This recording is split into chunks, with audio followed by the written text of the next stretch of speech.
오늘 저는 여러분과 함께 마음의 평강이라는 제목으로 은혜를 나누겠습니다. 사람이 환난을 당하고 보면 평안이 얼마나 좋은가를 깨달을 수가 있습니다.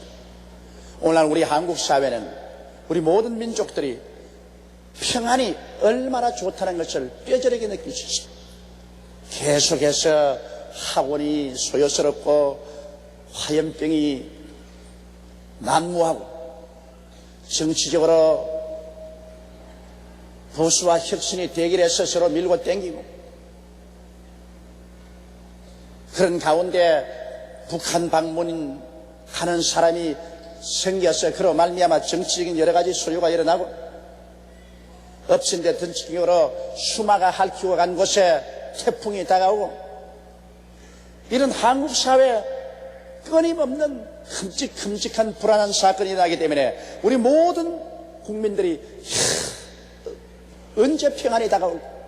사회적인, 정치적인, 환경적인 평화가 다가왔으면 좋겠다. 그런 간절한 소원을 다 가지고 있습니다. 평화만큼 좋은 것이 없습니다. 사람의 개인의 삶도 그래요.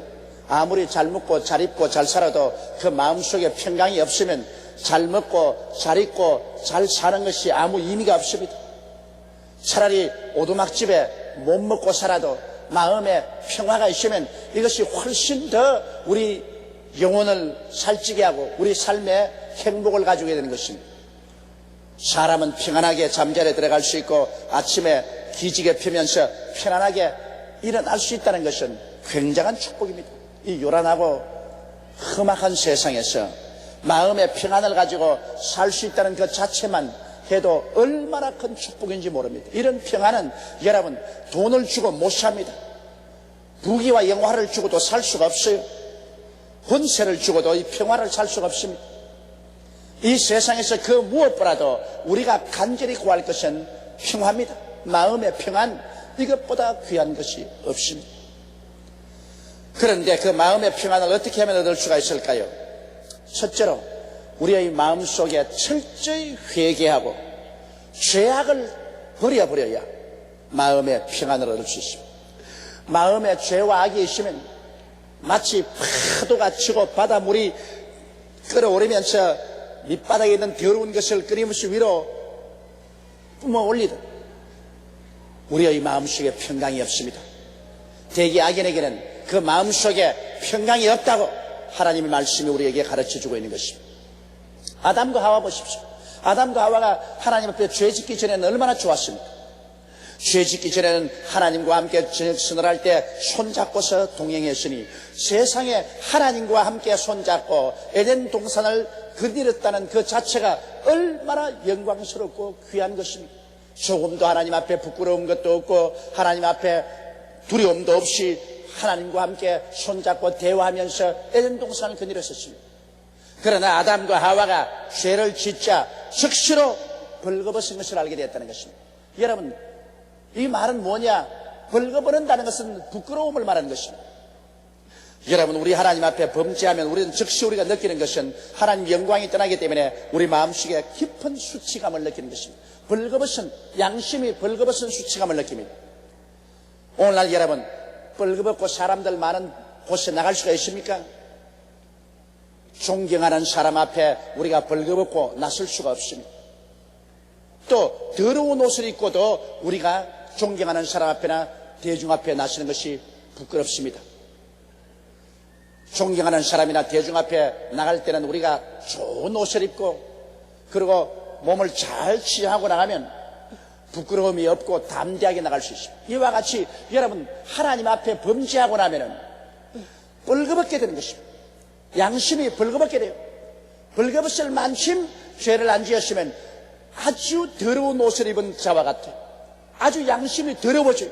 양심이 벌거벗든지 양심이 더러워지면 자동적으로 하나님 앞에 나가는 것이 수치스럽기가 짝이 없습니다. 그리고 하나님이 두려워집니다. 아담과 하와가 벌거벗어 수치스럽고 하나님이 두려워서 그래서 숨어버린 것처럼 우리가 범죄하고 나면은 양심의 벌거벗음, 양심의 더러움으로 말미암아 하나님 앞에 부끄러워 나갈 수도 없고 하나님이 두려워서 나갈 수 없습니다. 그렇게 될 때 그 마음속에 평강은 사라져버리고 마는 것입니다. 하나님께 거역하고 범죄하고 난 다음에 마음에 평강이 있을 수가 없습니다. 이러므로 여러분 마음에 평안이 없으면 죄를 회개해야 돼요. 철저히 하나님 앞에 내 죄를 회개하고 그리고 그 죄를 버려야 됩니다. 그냥 회개만 하면 아무 소용이 없어요. 입술로 그저 내 죄 잘못했습니다, 죄 지었습니다 회개만 해서 다시 그 죄 지으면 무슨 소용이 있어요. 그런 사람을 보고 성경은 개가 토했던 것을 도로 먹고 돼지가 목욕하고 난 다음 수렁에 도로 들어가는 것과 한 가지라 했어요. 죄를 지었으면 죄를 회개하면 그 죄를 버려버려야 돼요. 그리고 다시 그 죄를 짓지 말아야 돼요. 사람들은 여러분 하나님 이외에 다른 신을 섬기는 것은 중대한 죄입니다. 천지와 만물을 지으시는 하나님밖에 없습니다. 그러므로 하나님 이외에 다른 신을 섬기는 사람치고 그 마음속에 평강이 있을 택이 없습니다. 우상에 절하는 사람치고 그 마음속에 평안이 있을 택이 없어요. 나무나 돌이나 금이나 은이나 이런 것으로 만든 우상뿐 아니라 이 세상에서 남편이 우상이 되든 아내가 우상이 되든 자식이 우상이 되든 재물이 우상이 되든 우상 앞에 절하고는 그 마음속에 평강이 있을 택이 없습니다. 하나님의 이름을 욕되게 부르고 하나님의 이름을 망령되게 부르고 난 다음에는 그 마음속에 평강이 없습니다. 혹은 엿새 동안 일하고 이랬지 하나님 거룩하게 섬기라고 했는데 하나님 거룩하게 섬기지 않고서 그 마음속에 평강이 없습니다. 내 부모를 공경하라 했는데 여러분 부모를 박대하고 부모에게 불효하고 난 다음에 그가 마음에 평안이 있을 줄 알아요? 부모를 박대하고 난 다음에는 절대 그 마음속에 평화가 없습니다. 나는 어떠한 선생 부부가 80이 넘은 자기 노모를 쫓아내놓고 난 다음 우리 교회가 엘림 복지에서 그 80 노모를 모시지 않는다고 나를 보고서 사기꾼이니 엉터리 목사니 온갖 욕을 다 해서 보낸 것을 내가 보았습니다. 나는 그걸 보고 놀랐습니다. 자기 부부는 지금 교직자로서 학생들을 가르치는 선생 부부인데 자기 부부는 잘 살면서 80 노모를 내쫓아놓고 교회가 안 돌본다고 엉터리 교회리 조용기 목사는 사기꾼이냐고 욕을 하고 있다. 그러한 사람들의 마음속에 평강이 있겠습니까? 자기 부모를 내어 쫓아나가 난 다음 다른 사람이 자기 부모를 안 돌봐준다고 사기꾼으로 욕을 하고 있을 때 그 마음속에 평강이 있겠습니까? 살인하고 평강이 있을 수 있어요. 사람 죽여놓고 난 다음에 자기 마음속에 평강이 있을 수 없습니다. 간음하고 난 다음에 자기 마음속에 평강이 있을 때가 있어요. 마음속에 끊임없는 불안이 있을 것입니다. 남은 물건 도둑질해놓고 난 다음 도둑놈이 제발 저린다고 도둑질하고 살면서 평안이 있을 수가 없습니다. 도둑질해서 나무도 아무리 많이 가지고서 자기가 갖고 싶은 거 다 가진지 몰라도 하루도 그걸 가지고도 편안하지 않습니다. 내 이웃을 거짓증가 전에 남을 보고 자꾸 흉허물 하고 남을 헐뜯고 남을 모욕하고 난 다음 자기 마음이 편안하네요? 절대 편안하지 않습니다. 그렇지만 이웃 잘 때는 그 배가 아파서 그것을 그냥 늘 핥히고 이웃을 탐해서 욕하고 그러고 난 다음 마음이 편안하지 않습니다. 여러분 우리가 하나님 앞에 범죄하면 하나님의 법을 어기면 우리 마음속에 평화가 사라져요. 평화가 사라지면 다른 것 다 가져봤자 아무 소용이 없습니다. 그렇기 때문에 오늘날 우리는 마음속에 참된 평화를 얻기 위해서는 우리가 하나님 앞에 나와서 철저히 회개하고 우리 주 예수 그리스도의 십자가의 보배로운 피로 우리의 심령이 씻김을 받아야 되는 것입니다. 예수님께서는 바로 우리 죄를 대신 짊어지고 십자가에 올라가셔 몸짓고 피를 흘려서 우리의 죄를 갚아주셨기 때문에 하나님 앞에 우리는 죄를 자백하고 예수 그리스도의 보배로운 피로 우리 죄를 씻어달라고 간구해야 되는 것입니다. 그래서 예수 그리스도의 피로 말미암아 마음속에 죄사함을 받고 하나님 앞에 부끄러움이 다 씻어지고 하나님 앞에 두려움 없이 설 수 있도록 그렇게 될 때 우리 마음속에 평화가 다가오게 되는 것입니다. 이러므로 예수 그리스도를 믿고 보혈로 씻음 받고 하나님 앞에 의롭다함을 얻어서 담대하게 설 수 있는 이러한 사람만이 그 마음속에 깊은 평화를 가지고 살아갈 수 있는 것입니다. 둘째로 또한 우리가 마음속에 평화를 가지려면 우리 마음속에 탐욕을 버려야 되는 것입니다. 마음에 탐심이 꽉 들어차서 원망과 불평이 꽉 들어차면 절대로 마음에 평화가 없습니다. 사람이 자기의 분수에 맞게 분수대로 감사하면서 살게 되면 평화가 있지만은 자기의 분수를 뛰어넘어 탐욕이 마음속에 가득하면은 그 탐욕으로 말미암아 마음속에 원망이 꽉 들어차게 되는 것입니다. 탐욕은 굉장한 괴로움을 가져옵니다. 왜냐하면 자기 분수를 뛰어넘기 때문인 것입니다. 6.25 사변 때 생활이 어려울 때 저는 부두에 노동을 하러 갔는데 제가 그때 15살인데 15살짜리는 부두에 노동을 안 시켜줍니다. 그래서 저는 키가 컸기 때문에 18살로 거짓말로 속이고 15살짜리가 부두 노동에 들어갔습니다. 밤새도록 배에 올라가서 하역 작업을 합니다. 주인감, 그렇지 않으면 수류탄, 여러 가지 탄약, 이것을 목도를 해서 하역을 하는데, 자, 나는 15살인데 18살이라고 자기의 분에 넘치게 거짓말을 해가지고서 들어가는데 3살 차이가 얼마나 크다는 것을 내가 느꼈었습니다. 초저녁까지는 같이 목도를 하고 짐을 지고 했는데 초저녁이 지나고 난 다음에부터는 그 다음에는 짐을 지니까 짐 밑에 내가 깔아앉는데 죽을 애를 써도 안 돼요. 짐을 어깨에 걸머쥐는데 무릎이 깔아앉아버리면 어떻게 합니까? 아무리 해도 하역을 할 수가 없어요. 지금도 제가 기억에 생생합니다. 짐을 걸머쥐고 내가 걸을 수가 없어서 주저앉으니까 흑인 병사가 와가지고서 팔길로 차고 그냥 그 큰 주먹으로 후리 때리는데 이 무릎은 안 일어나지, 눈에 불은 얻어맞아서 펀쩍하지, 정신이 안 들어가더라. 나는 그때 15살 차이에 18살하고 그 3살 차이가 얼마나 엄청나다는 것을 느꼈었습니다. 왜냐하면 내 마음속에 탐욕이 생겼어요. 부두에 가서 노동하면 돈을 한꺼번에 많이 벌 수 있다는 그 때문에 들어가서 그때 애를 먹은 것 평생에 잊지 않습니다. 15살짜리는 15살짜리를 살아야지. 15살짜리가 18살짜리 행세를 하려다가 내가 그냥 혼이 났어. 그때 느낀 것은 뱁새가 황새 못 따라가는구나. 그것을 제가 느꼈었습니다. 오늘날 우리가 살 때 여러분 자기의 형편과 사정에 따라서 살아야지. 다른 사람이 나보다 잘 산다고 해서 탐욕을 가지고 살면 결코 평강도 잃어버리고 파멸하고 마는 것입니다.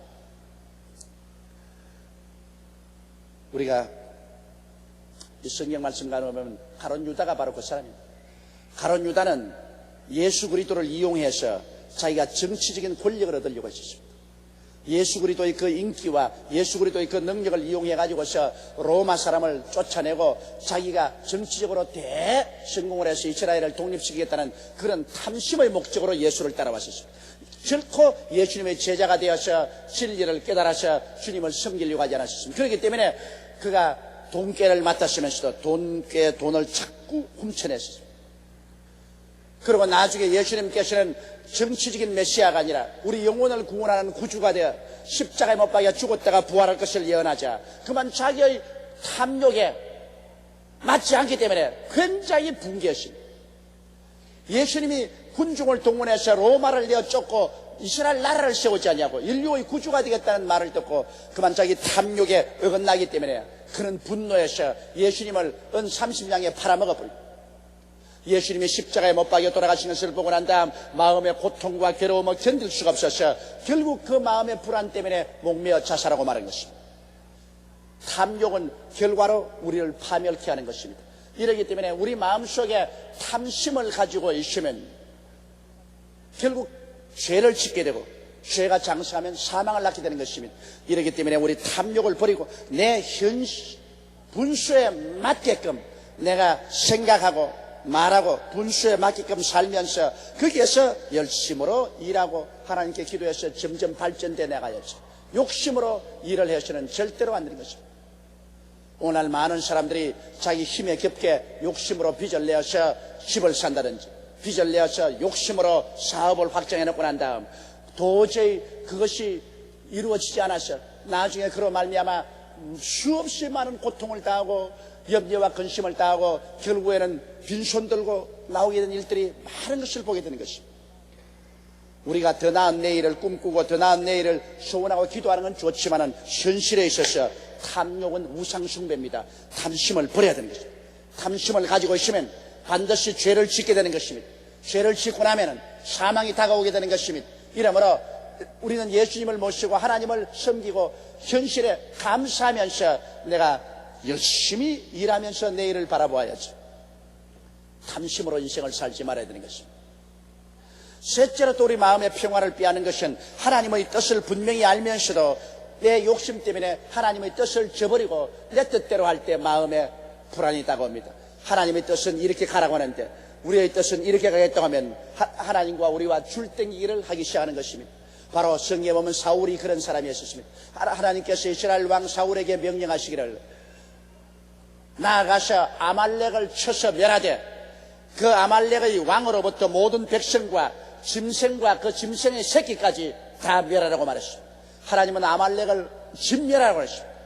그런데 사울왕이 군대를 건드리고 나가서 아말렉을 쳐서 아말렉 백성을 진멸하되 자기의 명예를 위해서 왕 아각을 잡아서 포로로 잡아오고 그 짐승들 중에서 살찐 양이나 염소나 소는 안 죽이고 그대로 끌고 왔습니다. 하나님께서 진노하셨습니다. 하나님의 뜻은 모두 다 멸하라고 했는데 사울은 자기의 뜻을 따라 하나님의 뜻을 짓밟아버리고 말았습니다. 그 결과로 사무엘이 와서 말했습니다. 왕이여 어찌하여 왕이 하나님의 뜻을 거역해나이까. 그러니까 사울이 하는 말이 내가 하나님의 뜻을 지켜서 저 아말렉을 진멸하고 왔습니다. 그러면 사무엘이 물었습니다. 당신의 데려오니 아각은 무엇이며 저 뒤에 들려오는 염소와 양의 울음소리는 무엇입니까? 그것은 내가 한 것이 아니라 백성들이 그 살찐 양과 염소들을 죽이지 말고 끌고 와서 하나님께 제사 드리자고 해서 내가 끌고 왔습니다. 백성들에게 책임을 전가했습니다. 그럴 때 사무엘이 진노해서 말했습니다. 왕이여 하나님의 말씀을 듣는 것이 하나님은 수양의 기름으로 제사 드리는 것보다 나은 것을 모릅니까? 하나님의 말씀을 거역하는 것은 사수로의 죄와 같고 주의 말씀을 순종치 않은 것은 우상의 죄라는 것과 같다고 말했었습니다. 그래서 사울은 왕됨이 상실되고 말한 것입니다. 사울이 이제는 하나님께 버림을 받아 왕권을 잃고 사울보다 더 나은 사람이 왕으로 앉겠다고 했습니다. 사울은 그 마음속에 고통과 괴로움이 말로 닿을 수 없습니다. 그 결과로 나중에 사울이 미쳐버리고 말한 것입니다. 하나님의 뜻을 분명히 알고도 그 하나님의 뜻을 내 인간의 고집 때문에 짓밟아버리고 나가면 절대로 마음속에 평강이 없습니다. 하나님의 뜻은 성수주일이라고 하는데 일주일에 하루는 교회에 와서 하나님을 섬기라고 했습니다. 그런데 하나님의 뜻이 분명한데도 그 하나님의 뜻을 거역하고 내 뜻대로 그날 놀러 간다면 내가 세상 일을 하러 간다면 그 마음속에 평강이 없습니다. 하나님께서 11조를 반드시 드리라고 그랬는데 갑자기 집을 팔았다 땅을 팔았다 큰 돈이 생겼다. 11조의 액수가 커지니까 도저히 11조 드리지 못하겠다. 그래서 눈 감아버리고 그냥 지나가죠. 아무리 내가 눈 감아버린다고 해서 하나님이 눈 감습니까? 그 결과로 마음속에 끝없는 갈등과 불안이 다가오게 되는 것입니다. 마음이 비참해지고 마음이 침울해지는 것입니다. 하나님께서 전도하라 그를 위해 이 사람을 위해서 기도하라고 명령이 떨어진데도 불구하고 내가 바쁘다고 해서 그 신방도 안 해주고 기도도 안 해주면 하나님의 뜻을 내가 거역하게 됩니다. 그렇게 되면 그 이후로 내 마음속에 끝없이 불안해지고 불행해집니다. 무언지 모르게 마음이 우울해지고 슬픔이 꽉 들어찹니다. 그건 왜냐? 내 뜻을 세우기 위해서 하나님의 뜻을 거역해버리고 나면은 그 마음속에 평강이 사라져버리고 마는 것입니다. 그러므로 우리가 마음에 평안이 없고 마음에 불안이 꽉 들어찼을 때는 내가 혹시 하나님의 뜻을 짓밟아버리고 내 뜻대로 살려고 나가지 않았는가? 그래서 하나님을 슬프게 하지 않았는가? 하나님을 슬프게 하고 난 다음에 내 마음속에 평안하고 기쁨이 있을 리가 만무한 것입니다. 하나님을 기쁘시게 하고 나면 내 마음이 기뻐지고 하나님을 즐겁게 하고 나면 내 마음이 즐거워지는 것입니다. 그리고 또 마음속에 평강을 잃어버린 이유는 하나님께 일을 맡기지 않기 때문인 것입니다. 무슨 일이든지 내가 맡아가지고서 내가 걸머지고 이 일을 내 힘으로 해결해 보였다면 여러분, 한없는 마음속에 슬픔이 다가오고 어려움이 다가옵니다. 이 세상에 적은 일은 내가 다 해결할 수 있지만 내가 해결할 수 없는 그런 일들이 많이 다가옵니다. 부부간의 갈등의 문제, 시어머니 며느리 간의 갈등의 문제도 있고 부모 자식 간의 갈등의 문제도 있습니다. 이웃 간의 갈등도 있고 사업도 있고 자금 문제, 여러 가지 어려운 문제가 굉장히 많이 다가옵니다. 이러한 문제들을 내가 해결할 수 있으면 내가 마음이 불안하지 않은데 내가 당장 해결할 수 없는 이런 일들이 많이 다가옵니다. 그럼 그것을 가지고서 내가 고심참탄하고 괴로워합니다. 마음의 평화가 다 사라지고 살아가는 것이 하나도 즐겁지 않습니다. 그러나 성경에는 분명히 하나님께서 말씀하시기를 수고하고 무거운 짐진 자들은 다 내게로 오라고 말하시십니다. 너 머릿속에서 걱정하라고 말하지 않고 내게로 오라. 내가 너를 쉬게 하겠다. 내 짐을 야훼께 맡겨버리라. 그래야만 제가 너를 돌보시라고 말씀하셨습니다. 그러므로 우리가 인생을 살아가는데 크고 작은 수많은 문제들을 하나님께 맡기지 않기 때문에 그 짐에 눌려서 우리 마음속이 불안해지고 고통스러워지는 것입니다. 하나님께 어떻게 맡길 수 있을까요? 물론 여러분, 하나님께 우리가 맡기기 위해서는 하나님 앞에 먼저 죄를 회개해야 되겠고 하나님 앞에 탐욕을 저버려야 되겠고 하나님의 뜻을 거역하는 삶을 청산해야 되겠습니다. 그런 앞에서 제가 말한 이런 조건을 다 청산해야 되는 것입니다. 그러고 난 다음에 하나님 앞에 내 무거운 짐을 가지고 와서 맡길 때는 기도를 해야 맡겨지는 것입니다. 기도 안 하고 난 다음에 그냥 와서는 하나님은 절대로 맞지 않습니다. 무엇이든지 내 이름으로 내게 구하면 내가 시행하리라고 말씀하셨으며 너희는 내게 부르짖으라. 그러면 내가 내게 응답하겠고 크고 비밀한 일을 내게 보여주겠다고 말씀하는 것입니다.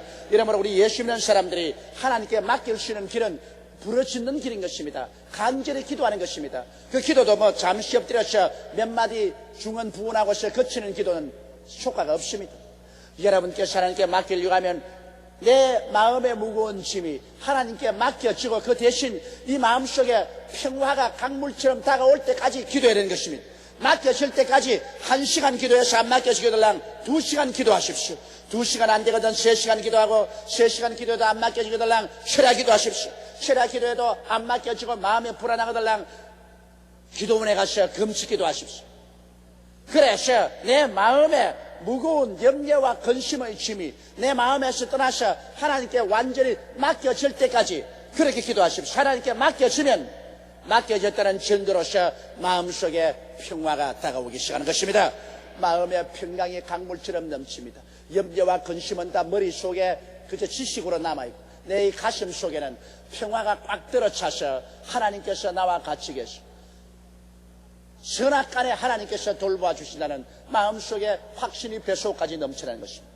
그래서 하나님께 맡기고 난 다음에 마음의 평강을 가지고 할렐루야 하고 살아나가면 그때부터 하나님이 책임져 주시기 때문에 하나님이 자기를 사랑하는 자 곧 그 뜻대로 부르심을 입은 자들에게는 모든 일이 합력하여 선을 이룬다고 하신 말씀대로 희한하게 일들이 합쳐서 잘 마무리 지어지고 선하게 되어가고 마는 것입니다. 이러므로 사랑하는 성도 여러분, 우리가 이 세상에 살면서 하나님과 함께 손을 잡고 동행한다는 것보다 좋은 일이 없습니다.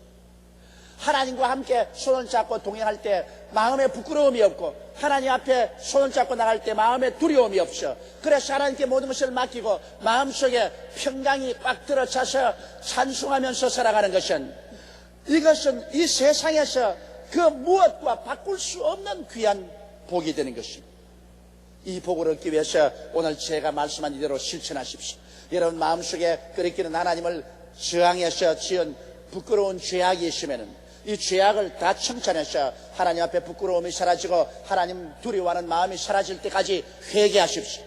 그리고 여러분의 마음과 생활 속에 탐욕으로 일을 저질렀으면 탐심을 저버리고 자기의 분수를 따라 마음이 겸비하고 낮아져서 살게 됐습니다. 분수를 따라 옷을 입고 분수를 따라 밥을 먹고 분수를 따라 집을 짓고 분수를 따라 생활하면 마음속에 평강이 다가오는 것입니다. 분수를 뛰어넘을 때 마음속에 교만이 다가오게 되고 하나님을 멀리 떠나게 되고 불안이 다가오게 되는 것입니다. 그리고 하나님의 뜻을 알고도 짓밟아버리는 이러한 삶을 살지 마십시오. 분명히 하나님의 뜻인데도 불구하고 그 뜻을 알고도 내가 내 뜻대로 하기 위해서 하나님 뜻을 거역해버리면 그때로부터 시작해서 마음속에 끝없는 불안이 다가옵니다. 이러한 생활이 있으면 이것을 회개하고 잡아가십시오. 그러고 난 다음 여러분의 삶 전체를 하나님께 내어 맡겨버리십시오. 여러분의 삶 전체를 무거운 짐뿐 아니라 내 인생 전체를 주님께 기도로서 내어 맡겨버립니다. 우리 하나님은 매일매일 같이 여러분의 짐을 짊어지기를 원하시고 계시는 것입니다. 하나님은 우리의 짐을 지시는 자이신 것입니다. 여러분의 짐을 매일같이 하나님께 맡기고 그리고 하나님의 손을 잡고서 우리가 인생을 살아나가면 여러분 우리의 삶은 발걸음도 가벼워지고 마음이 편하고 기쁩니다. 그 기쁨이 있는 곳에 삶의 의욕이 생기고 믿음도 생기고 소망도 생기고 사랑도 생기는 것입니다. 이와 같이 평안 속에 믿음, 소망, 사랑이 있는 이 사람이 영혼도 잘 되고 범사도 잘 되고 강건한 삶을 살게 되는 것입니다. 그래서 인생을 어떻게 살아도 정말 기쁨과 행복을 가지고 삽니다. 남 부럽지 않습니다. 남 잘 먹고 잘 입고 잘 사는 것 조금도 부럽지 않아요. 하나님이 내 마음속에 구름기둥, 불기둥같이 화끈화끈한 저 화롯불같이 내 영혼 속에 임하여 계시면 세상에 아무것도 부러운 것이 없습니다. 기쁨만 충만하고 영광이 충만합니다. 이러한 사람은 이 세상에서 하나님의 은총 속에 살 뿐 아니라 주님 오시는 그날에 당당하게 주 앞에 설 수 있는 자격을 갖게 되는 것입니다. 다 같이 고개시고 기도드리겠습니다. 전능하시고 거룩하신 아버지 하나님, 하나님께로부터 오는 평강, 이것보다 귀한 것이 어디 있습니까? 이 세상에 어떠한 보화를 주고도 이와 같은 평화를 살 수가 없습니다. 내 아버지 하나님, 이 평화는 진실로 우리 주 예수 그리스도로 말미암아 오는 것인데 죄를 회개하고 탐욕을 버리고 하나님의 뜻을 거역한 삶을 회개하고 저버리고 주님 앞에 나와서 내 짐을 다 내어 맡겨버릴 때 우리 영혼 속에 끝없는 평화가 다가오는 것을 알게 하여 주옵소서. 우리 아버지 하나님, 오늘 이 자리에 참석한 모든 성도들은 내 아버지 앞에 한 주일 동안 일하고 하루를 내어서 이처럼 주님 앞에 예배드리고 있습니다. 엿새 동안 일하고 일회째 주님을 섬기라고 했는데 아버지, 일주일 중 어느 날이든지 하루를 주님 섬기는 날로 우리가 내어서 하나님을 받들어야 되옵니다. 오늘 여기 있는 우리 형제 자매들은 토요일 이날을 시간 내어서 하나님께 나와서 예배드리고 하나님을 받들고 있습니다. 주님께서 복 내려 주시옵소서. 우리 주 예수님 이름으로 기도드리옵나이다. 아멘.